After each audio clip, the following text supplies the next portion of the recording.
Welcome to the Inspiration Hour with Luce and Mac, as we inspire by sharing real people's stories and their exhilarating journeys. We all learn by sharing our gifts and talents through the power of talking with one guest at a time.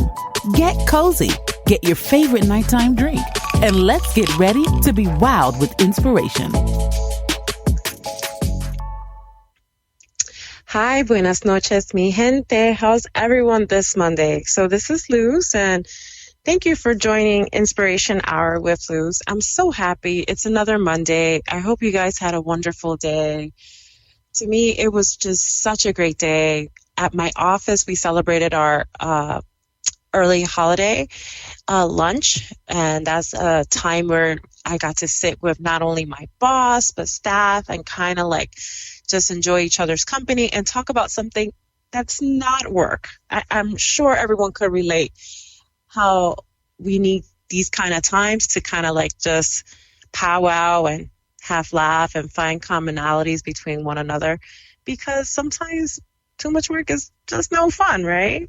So it's another Inspiration Hour, and I wanted to invite my guest, Anacleto. I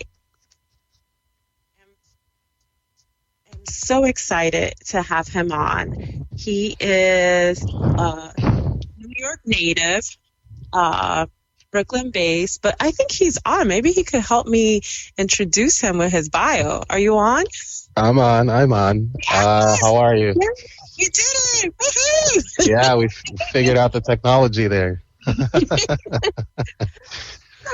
Yeah, so I was just gonna read your bio, but like you're on, so it's I need to hear it from you. So tell me a little bit about what you've been doing, and just wow us, because I think it's interesting to have you on, because I always wanted to highlight people from health professionals from different areas, not just doctors, not just psychologists, not just social workers, but people in different fields, because a lot of people don't know about these careers and not only the career path, but like what you do. And you also work as an 1199 representative, so that's really cool. Because a lot of people think of the union only about paying those union dues and right. Yeah, no, I wear multiple hats. So I work for Northwell Health Systems at Plainview Hospital. I currently work in their emergency room doing what's called transcription, which is funny because even that job is kind of a jack of all trades kind of job. You have to know a little bit about, a little bit about nursing, a little bit about medicine and medical terminology. You have to know a little bit about computers, technology, and even some networking. That's that portion. I did transfer to the ER pretty much like 6 months before the pandemic, so that was really interesting. As you can imagine. That was a different experience for me in the hospital. I had come from what we call the peri-op units, which is surgeries. So operating rooms and recovery rooms. Anyway, so that's that portion. And then my second hat, is as an 1199 representative. And you're right. People mostly think that, you pay dues to the union and then, you never see the representative again. But the truth is, that's not true. They actually do a lot. Yeah. But it's true. I'm glad you're like demystifying what union representatives do, because besides taking in complaints or grievances from employees about employers, there's a lot of things that go on in the union. But before we jump into everything that you do, let's back it up. Sure. Like, how did it all started? Like, you were raised in Brooklyn, right? Oh, you want to go that far back, huh? Yes. Okay. I want to know exactly what was it that sparked that interest, that you're like, I want to get into public health. Like, what was it? Like, when did that interest start? I mean, that's a young age. So it actually turns out that I, had several health problems myself. What? Yeah. Most people nowadays who know me would never think that, but it's true. So I actually spent a lot of time in hospitals. And also my mom was a nursing assistant. So I was exposed to hospital settings and clinics and stuff at a pretty early age. And it, weirdly enough, it didn't make me uncomfortable. It was one of those things where like, oh, we're going to the hospital. Okay. Well, then I know I'm going to get help, Yeah. And so that's kind of, a little origin story there that I wanted to be helpful too. And then it helps that I was pretty good in school in terms of science and math. And so, you put all this stuff together and all of a sudden you're on a train into, healthcare, into medicine. So yeah, out of, actually in high school, I was at a program called, SPrep. It's the state pre-college enrichment program at Columbia University's, College of Physicians and Surgeons. And so what they did was they would put us in these classes that were actually taught by med students. And yeah, that was every Saturday, my last 2 years of high school. And, from then on, I applied to a combined bachelor's and MD program at the City College of New York. So basically, even before I finished college, I was already working part-time in a hospital. So yeah, that the career train there had pretty much been set from high school, while I was living in Brooklyn, and into college. So I went to college at CCNY in Harlem. Yeah. You kind of make me speechless because, I didn't know you were that focused at such a young age. Yeah. Like, think about it. While most people are like, oh, I want to go to a hooky party, you're like, oh, I want to be in a hospital. I'm not sure what I want to be. Like, these are the common thoughts you hear about teenagers, but you were pretty focused. I'm pretty sure your mom was very proud of you, knowing that you wanted to be in healthcare. Yes. Because usually, especially moms with their boys, they're like, oh my God, I have to make sure I'm on top of them so they can finish their schoolwork. You know what I mean? No, true. I'll be a mom. And did he eat? Is he doing his assignments? Well, I mean, she did some of that too. I mean, I was notorious for not eating and skipping homework, even though I was really good. I mean, it's kind of one of those things where you're a good student and so you don't need the homework. And so it's just like, oh, why am I doing homework? But then it's like, yeah, you're still a student. You still have to do what we tell you. So do your homework, Oh my gosh. So she had a hand in there too. Yeah. I was one of that student that I'm like, oh, the dog ate my homework. We didn't even have a dog, neither did I. But whatever the excuse, I would say it, But no, this is some good stuff. And I think one of the questions I'm more wanted to ask you, sure. It's interesting to see that you were inspired at such a young age. You went for it. Mm-hmm. Who was your mentor besides your mom through this process? Because that's a pretty grueling process to start at a young age, being in healthcare. Was it like any of those mentors that you were being taught through the SPrep program, or you made friends along the way? Because I think one of the things that concerns me about healthcare, and I know we've talked a lot about race and culture, but 15 to 20 years ago, a lot of the mentors didn't look like you and I in healthcare. Yeah. So that's actually really smart of you to say it that way, because that is exactly the point of that program. So the point of that program was to get minorities paired up with other minorities, by the way, who at that time were in med school. And so, to get them to experience some of the things that they could go for, in the future if they stuck with it. And so actually they had, they had your conventional classes like physics and bio and all of that, and like organic chemistry. And then I remember one of my classes actually, I'll never forget his name actually. His name was Raul Zambrano. He was, I want to say, a third year med student. He told us his story about how he tried multiple times, to get in med school. And I remember his class, he actually would teach us like some, trauma care. So he taught us how to, for example, do sutures.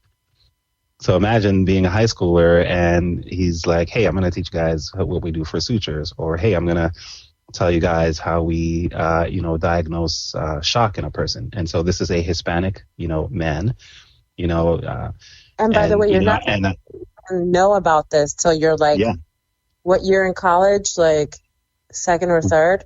Am I right or wrong? Well, yeah, like that stuff you really, beyond that time, probably. I don't think I heard those terms again until I was actually in my third year of college. I'm not too crazy. I remember because Yeah, so it's so you're right. Like it's the whole point of that program was definitely to get minorities involved, pair them up with other minorities, and expose them to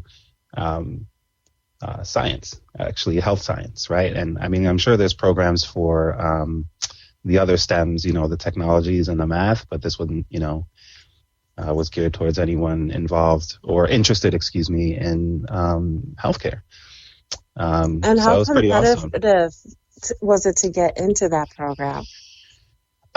So that's another really good question. So it actually, in one hand, it was competitive, but on the other hand, not too many people knew about it. Yes. So that's what I wanted to hint at, because a lot of these great programs, either teachers are not advocating for it for their students, or they're not, or counselors. Right. Yeah. And these programs have been existing for years. Years. This is not like, this is the brand new program. Because there's other programs like journalism, like at Princeton University for high school students, as well as legal. And you name it. I've done a lot of research, and I'm always talking about careers to my kids. So they're like, it's no shocker to them. But I also am very aware I have Black and brown kids. Mm-hmm. Like, I don't want them to be like, I'm going to just figure it out when I go into college. And they're like, oh my God, I'm overwhelmed, blah, blah, blah. But this is very common. Yep. Yeah. So it's funny. To answer your question, it was competitive in that you had to have certain grades. You had to submit an application, of course. And yes, not everybody got in. But then again, not very many people knew about it. I actually heard about it from my neighbor. Like, I didn't hear about it from a counselor. I didn't hear about it from, teacher at school. It was my neighbor in Brooklyn, by the way, who was like, hey, you should really look into this program because, we already know you're interested in it. We're sure you got the grades. So just, see if you could get in. And I got in, and, and it's great to see, like, first of all, my neighbor's looking out for me, which is interesting in the hood. And then second of all, that, the program exists. It still exists today, by the way. I've told other, coworkers about it. And it looks good on college applications. Like, who in high school can say, hey, I spent my Saturdays at Columbia's College of Physicians and Surgeons. Like that's, that's nuts, Yeah, that is nuts. And I didn't know about that program. I know about like a program in Mount Sinai but it's supposed to be for the summer. So it's not even, it doesn't even go like the entire, high school.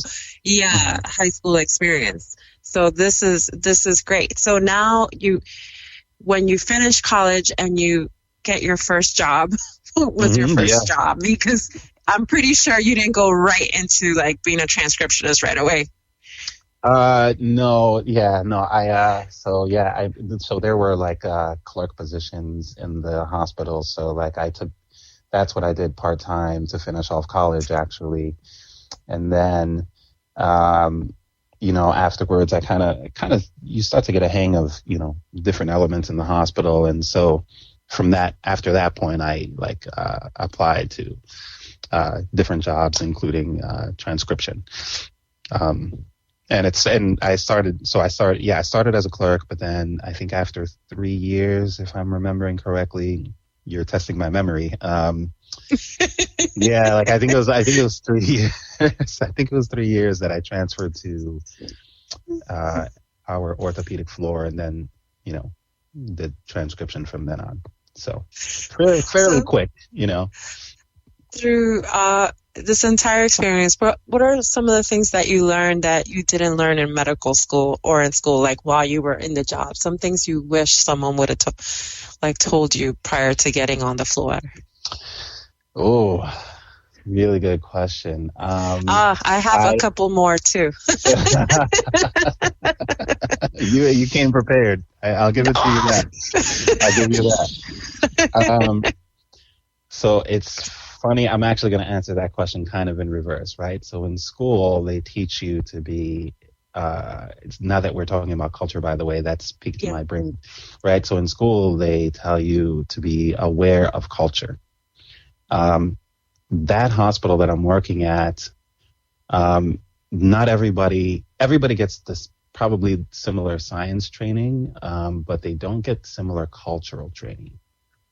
Ooh, that's a good one. So that is something you have to be aware of, that, everybody says bedside manner, but part of bedside manner is culture. And so you have to kind of be aware of the culture of your patients and their families, because that lends itself to whether or not they trust you. And so having come from the city, which is really diverse, right? We learn a lot about culture just by accident, or kind of by going through our lives in the city. But when you go to a community-based or hospital that is maybe in the suburbs or maybe in a rural area, you kind of have to work with not just culture of the patients, but also with coworkers or other professionals and employees who don't necessarily understand certain elements of culture either.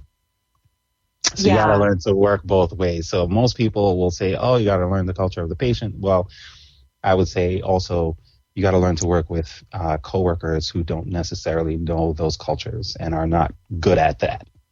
Yeah. So, it's so funny because before I brought you on, I was saying like today was like our holiday lunch, and people were saying where they're from. So at the table, they were saying like where they're from, like their origin and how they grew up, religion or anything like that. But I think it was just icebreakers to get to know us better. Yeah. And there was this woman who really wanted to ask questions about like, how do you celebrate the holiday? But she knew like the person was from, she assumed she was from China. So she's like, so in China, how do you celebrate Christmas? Because she's like, in India, we do it like this. She's like, well, I don't know, because I'm not Chinese. And it was so hilarious because she was really trying to make a connection. So she asked the other person that happens to be from China this time. Oh my God! What is the religion? So they were like, so he was really classy about it and defined it. And I'm like, yeah. And then I wanted to lighten the room. I'm like, I'm like, yeah, it's very similar to America. He's like, how so? Like, vax or anti-vax, we have all those weird belief systems right now. They all crack up. But that's how I feel about culture. It's like some people get it, like there should be some type of sensitivity of trying to know someone and just like nicely become their friend, or else there's that awkward period that you don't know if you want to like stop talking and but people are like for example, like I've always gotten many assumptions of my background. Or my favorite when my boss says, well, you have an accent. And I'm like, oh, great. Thank you. Thank you for pointing that out. I hear you. Yeah, it's a lot of elements. Yeah. Like even your name, Yes.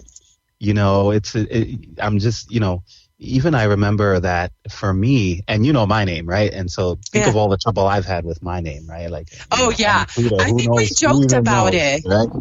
Like from the Starbucks coffee label, because that's my favorite. People will be like, instead of saying Luz, they'll be like L-U-Z. Yeah. L-U-C. Yes. And I think I joke saying, Anacleto, how you get your coffee? Oh, They call you. I think one time they wrote Cleo you had shared. Yes. I take pictures of it now. It's like an album on my Facebook. Yeah. It's even something like that. Where I'm very cognizant of even when I'm first encountering a patient, like maybe even practicing their name a little bit before I go to say it. And then if they correct me, like really, paying attention and internalizing and registering what they're saying, even something like that is like big to build trust. And that's just something that not everybody,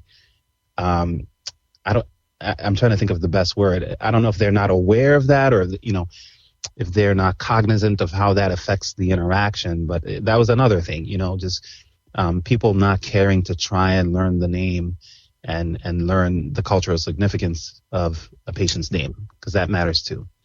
No, that does matter. And I'm glad you bring that up because so I've been working in healthcare, as you know, my whole life. Not very good at it, but I know, like, a lot of the providers, but okay. but a lot of the providers have made like lasting impression on me when they've taken care of me. They always tell me what they're going to do before they do it. So it always makes me feel, I don't want to say in control, but like safe, like, oh, I know to expect this or I know to expect that. But also like people when asking like, I think I'm saying your name wrong, please correct me. How you say it, like something like that. Like that makes a lasting impression on me. But like I try my best. Like when someone tells me that their name is hard to pronounce, I'm like, hey, can you just tell me a couple times? I may get it wrong, but to me it's important. It's your name. It means something, and I just want them to know, like, I care. There's certain times that it's hard for me to catch on. There's certain names that I know, like, I feel bad, like I'm completely butchering it. So I'll be like, hey, I'm sorry. I'm really trying not to. I know you told me how to say it. But at least you're aware of it and you lead with that, right? Like, you don't just walk, you don't just like butcher it and like walk away and not care. Like you actually say, hey, I'm sorry. Like, forgive me, I'm trying. And I believe that matters too. Like the fact that you're putting in that effort and they see the effort, it counts. Yeah. I think like one of the things about healthcare that I noticed the most when it comes to culture, and I know you could speak to this, there's like a big need of hiring more providers of color, at least in the city. So everywhere. But like one of the issues that I've seen when a provider of color is attained at an institution, they're not doing a good job at retaining the provider. Either they're burnt out or it could be compensation. And I know and one of the reasons why I'm leading with this question is that you've been working for the last 16 years at Northwell, so they must be treating you good that you're not running out.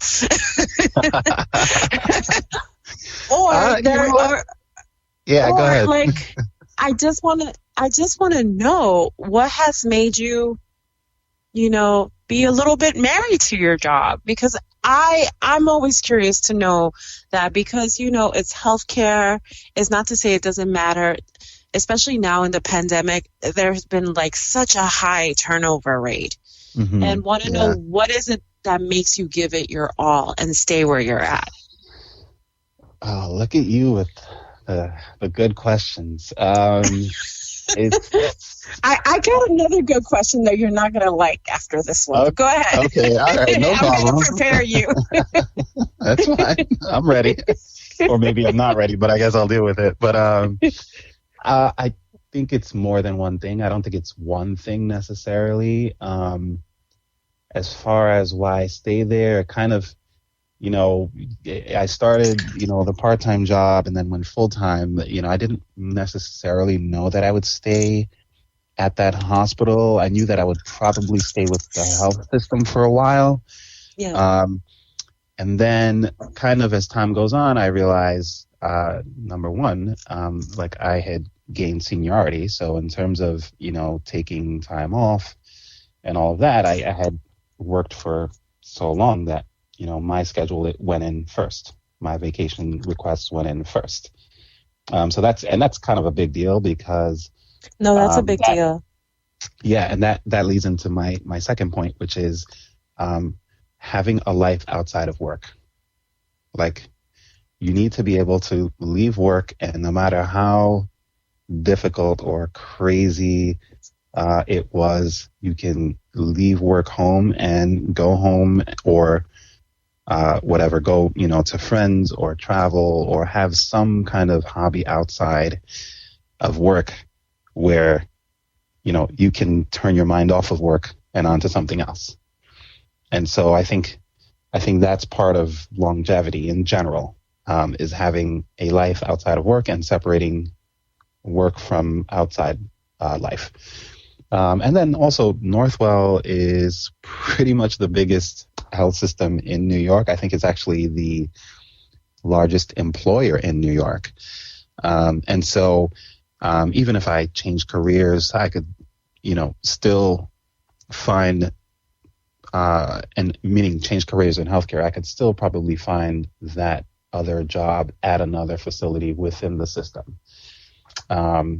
So yeah, that and of course, benefits are key too. How many jobs out there will provide you with medical, dental, tuition, reimbursement. We haven't gone back to the union part. That's another thing that, they recognize unions. And so there's a lot of reasons. So for now, pretty much as long as I stay in New York, which I hope is for a long time, it's probably going to be Northwell. So. No, I was curious because of the turnover rate, even in the hospital that I am at, Weill Cornell. Like, I'll give you an example. In the last 2 years I've been in my department, we've been constantly hiring nurse practitioners. Yeah. That is like a huge turnover, and I can't really pinpoint to what is the change. I know in the last two people that left, they relocated, but I always wondered, like, what is it that makes someone stay, especially in healthcare where you get easily burnt out because of the nature of the beast.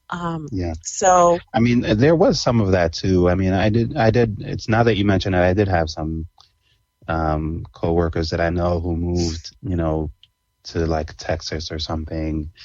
Sometimes that happens too, where we got to realize we're in New York too, where everything is much faster paced. Everything is, a higher patient population. So, and when I say higher, meaning higher number of patients. Yeah.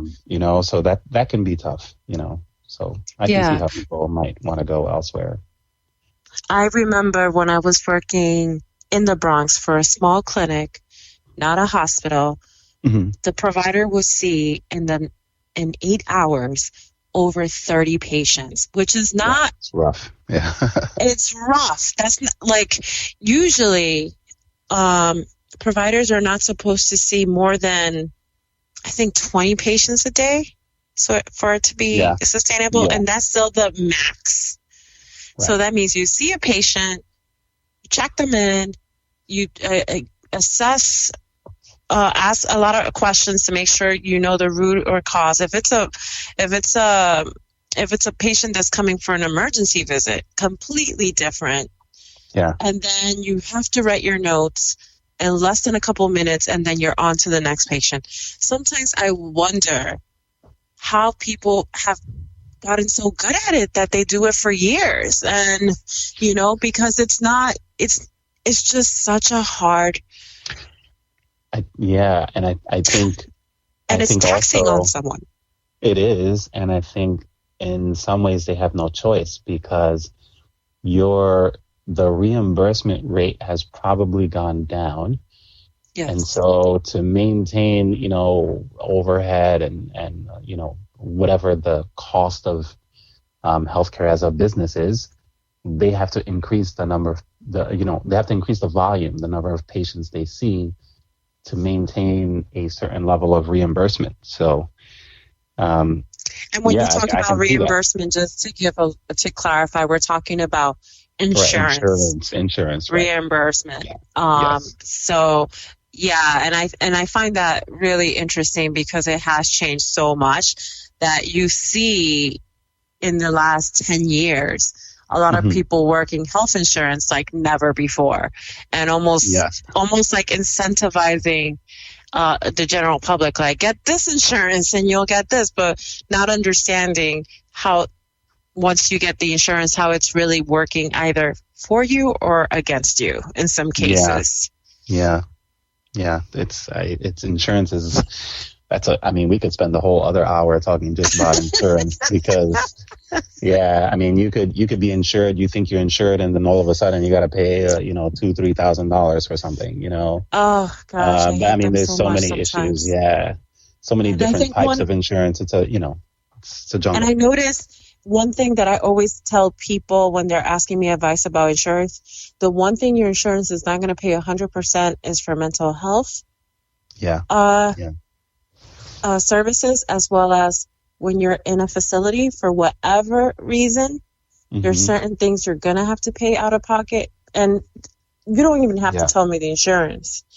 And the list goes on. But I wanted to move on the conversation because sure. You're single. I should have known. One of the reasons I wanted to have you on the podcast was to highlight whoever's listening.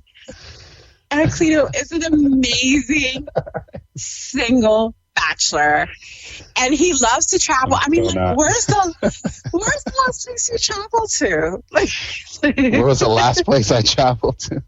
Yeah, because me and my husband live vicariously through your Facebook. Every time I'm like, oh look, this is where my big brother went. When are you taking me? He's like, no need, we're married. Oh yes, I do love traveling.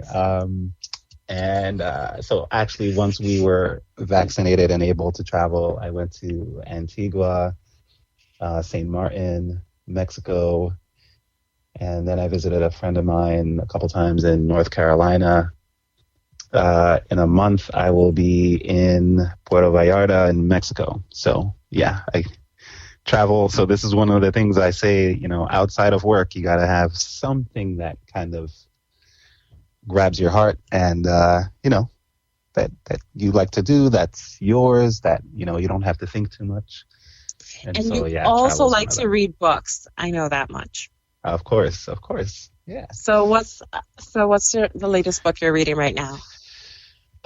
So actually, several of my friends had suggested multiple books to me. I read all types of books. So it could be sci-fi, it could be self-help.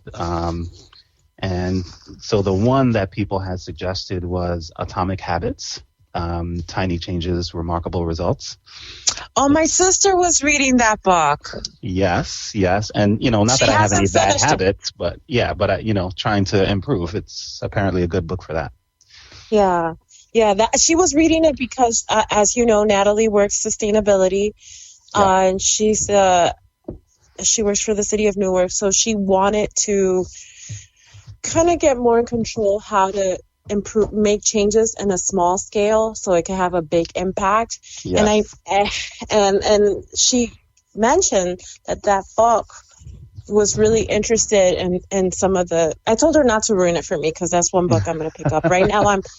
I forgot the title of the book. I just started this book, but it's more about the power of affirmations and shifting your mind. I forgot the title. Oh my God. But it's almost like a money magnet kind of book because it's talking about our insecurity with money and how it's just a piece of paper. Oh, yeah. That people gives us so much worth. And I don't know why. I've just been really curious about the whole process of money. Mm-hmm. I mean, it even goes back and talks about like the bartering system and how there was so much of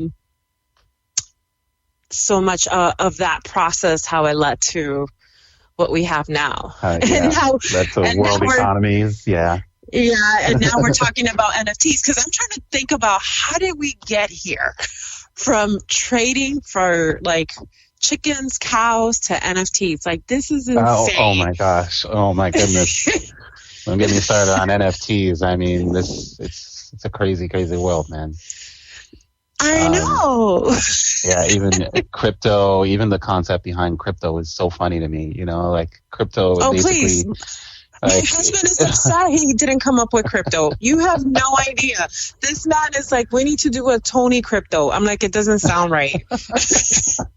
Which is so funny, right? Like, I mean, just that statement right there. It's like, you know, you could come up with one and all that matters is you get enough people to trust in believe that type of currency. And then, and that's it. That's all you need. It'll, you know, if it takes off, that's it. All of a sudden you're billionaires, you know? But trust is the key in there. You know, if they don't trust it, then, you know, the value drops precipitously too. So. And my husband was upset at me when I was telling him, and people could steal your crypto wallet. I'm like, it's not even like a real wallet. Like, I mean, I'm being silly, right? But the thing is, like, it has come, but it's come to this point that we're like, we're obsessing over fictitious money that's not tangible. Like, it's literally not tangible. So this is one of the reasons why I'm reading that book. Gotcha. From something tangible to something untangible, and how the monies that flow through it, through us and for us. But basically, everyone is thinking about it. Everyone falls asleep thinking, how can I make more money? And I want to get to that. What is it that makes the brain think about this and obsess about it? So I'm going to, it's downstairs. I'll do a screenshot and send it to you. But I know our episode is going to come to a close, and I'm so excited that you came on. Not only did you kind of, you educated me in what you do and how you got started, which is really interesting. And I'm so happy because I want to make sure that for those who are listening, that they have children that are interested in careers, they think about health profession, even a transcriptionist, or even getting into that program, because it's not spoken about it, as well as knowing for any young lady that's interested that you are very, very much single, that you're such a great guy and such a good catch. My husband and I cannot applaud you enough for being such a good catch, and one day we will be invited to this wedding and we will give you a Tony crypto thing. But like, before we come to a close, I want to ask you, if you could give your younger self advice, what would it be? Oh, wow. That's a tough one. Really? It wasn't because you're single? That's not a tough one, actually. Well, no, you know, listen, that part, for that, it's just a matter of, you know, timing, luck of the draw sometimes, right? Like, sometimes it works out, sometimes it doesn't. But for, as far as advice goes, I think my advice to my younger self would be never stop fighting. Because there was a point in time where, you know, I felt tired, you know, was studying, and, you know, maybe another time we'll talk about a specific episode, but there was a point where I was just like, oh, I'm so tired, I can't push through anymore, and I kind of temporarily, I guess, kind of gave up there, and I think that cost me some time in terms of my career. And so to young people, I would say, you know, when you get into some of these systems, especially academic systems where not everybody's rooting for you, you know, you could be going for months, years, you know, studying, struggling, working hard, And there is temptation there to give up, you know. So for my advice, the simple sentence is don't stop fighting. Like, there are people who might even want you to stop fighting. They want to weed people out. Don't give in. Okay, like, don't be the one that gives them a reason to celebrate over you. Don't stop fighting. That's like the best thing I can do, because if you do, you will probably cost yourself time. Because you know, you can stop and then get back into it, and you know, you'll succeed, but it'll cost you time. So that's that's well said. And I think, like, and I'm not sure how comfortable you are stating this, but working in hospitals, the whole process could be very racist and just very right, and it's very elitist. Yeah. And once you notice how the process is, and we're not going to name institutions because that's not correct. Right. We don't. Right. Yeah. But but that it happens. Like, you see, like who's the head of a lot of these hospitals and schools. When you see that they don't come like from the Bronx or from Brooklyn, you kind of know. Yeah. They go, but it doesn't matter. And you have to. Yeah. I was just going to quickly add, I know you're running out of time, but, you know, even that's one of the things that even applies to the union. When I became a union rep, I felt like people were not fighting hard and long enough. And I think the administration had gotten used to kind of getting their way until, like, you know, we got some reps, not to toot my own horn, but we got some reps that would continue the fight and get greater results. So the rule applies there too, not to stop fighting until you get a good result, or a better result, I should say. So yeah, and I think I'm really happy that you're sharing that, because a lot of people think just because you probably end up getting a new job or working in a new system, things change. And it's not that. You have to remember the fight continues no matter where you're at. That's right. Because you don't change if you don't continue the fight. You don't learn from that experience. Oh, wow. So this has been such a treat to have you. I am just so humbled to call you friend, and like your annoying little sister. I'm like a regular guy. Annoying little sister that can't wait for the wedding date. And I'm just putting it into... You're putting it out there? Putting it out there, you know. Make sure you pick purple. That's another reason. Oh, really? You're so much more confident than I am. I know. But, you know, I really love your mother that I've never met. But she knows I have your back and your family. Yeah. But I'm so happy you talked to... You're advocating for our people. And when I say our people that don't have the opportunities to know about the profession and some of the things to look out for, you know, and inspire their kids, because we need more opportunities like this, not just in the Black and brown communities, but for anybody who's struggling to know and give a good opportunity for their kid to have a chance. 100%. Yep. So, do you guys have like where you put links? I can send you the link to that program. Yeah. I'll include it in the end notes, and I'll share the link for this episode. But I want to thank you again for joining us, and you have a great night. All right, thank you for having me. Have a good night. Good night. That brings us to the end of our Inspiration Hour with Luz, and I hope you're feeling unstoppable. If you enjoy our show, please follow me on Instagram or Facebook at LuzMacOfficial, or check out my website at www.luzmac.com. Review, like, and heart us. And don't forget to spread the inspiration with others. And be sure to come back next week as I help you find your inspiration in the little things, one talk at a time.